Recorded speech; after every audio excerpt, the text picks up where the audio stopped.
Teman-teman tahu nggak sih apa itu angin puting beliung?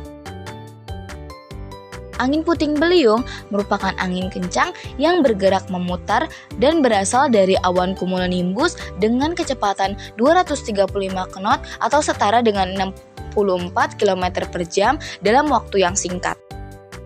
Angin puting beliung terjadi ketika masa peralihan dari musim hujan ke musim panas ataupun sebaliknya yang sering kita sebut dengan pancaroba.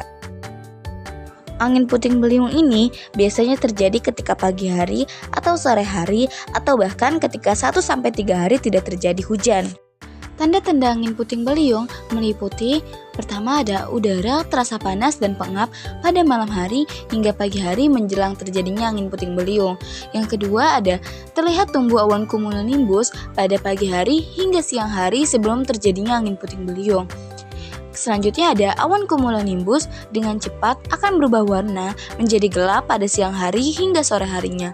Dan yang terakhir ada angin kencang akan muncul disertai turunnya hujan dengan intensitas tinggi atau deras serta udara dingin.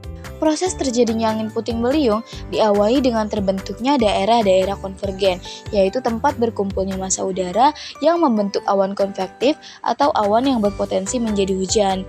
Nah, kemudian awan konvektif ini berubah menjadi awan cumulonimbus yang menyebabkan turunnya hujan disertai petir.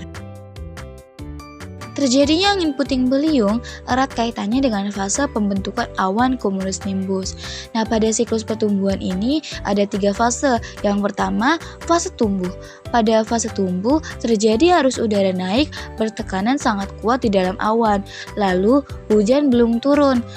Titik air ini dan kristal es tertahan arus udara naik. Fase yang kedua adalah fase dewasa.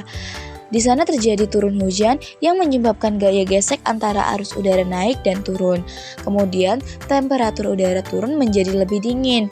Dan yang terakhir, gaya gesek arus udara makin cepat menimbulkan arus geser memutar membentuk pusaran.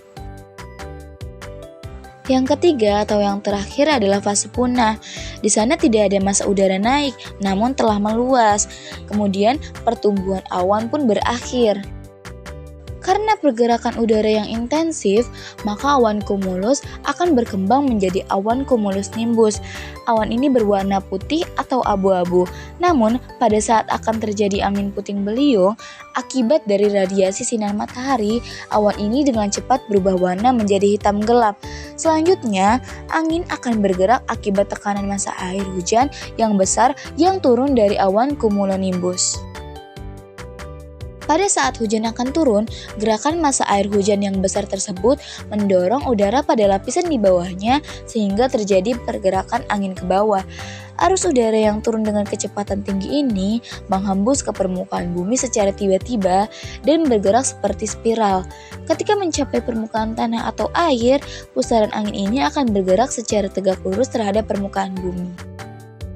Yang terakhir adalah cara mengantisipasi untuk mengurangi risiko akibat angin puting beliung.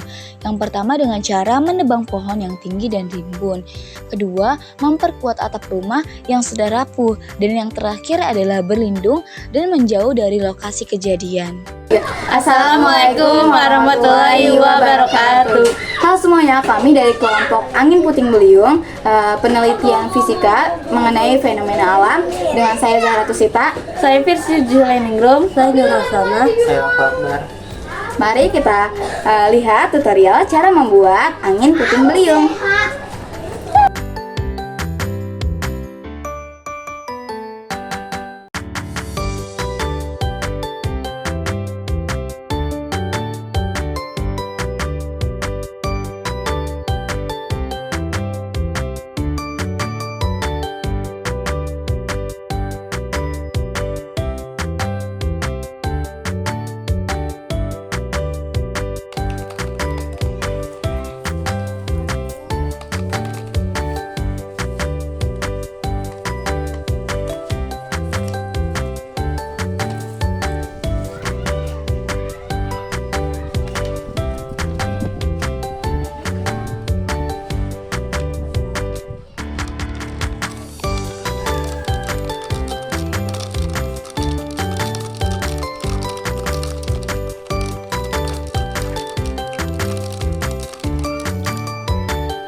Oke, baiklah itulah kira-kira cara membuat angin puting beliung yang simpel sebagai bentuk proyek fenomena alam yang akan kami serahkan di hari Selasa nanti dengan guru fisika Bu Yanis. Semoga bermanfaat. Wassalamualaikum Warahmatullahi wabarakatuh. Dadah.